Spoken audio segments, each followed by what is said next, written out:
Hi, this is Chris from Total Parts Plus, and today we have a 2013 GJ Mazda 6 Touring Sedan, stock reference number 5586. The shape runs from the 11th month 2012 through to the 3rd month 2018. It has an SH 2.2 litre 4-cylinder turbo diesel engine backed by an automatic front-wheel drive transmission. SH 2.2 litre 4-cylinder turbo diesel engine. We have the right-hand fog light, left-hand fog light, left-hand headlight, left guard appears to have no damage, left front 17-inch factory alloy mag with an average tyre, left power door mirror, left front door has no damage, left rear door has one small dent,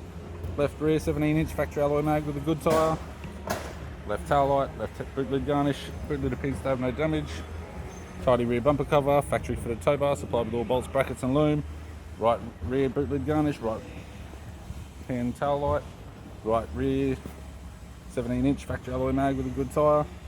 right rear door 2 small dents, right front door 2 big dents, right power door mirror,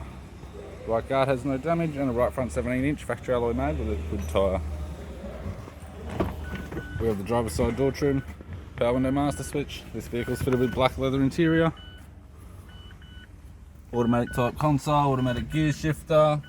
climate control, heated controls, sat nav head unit, courtesy lamp, sunglass holder type, left hand sun visor, right hand sun visor, and the rear headrests.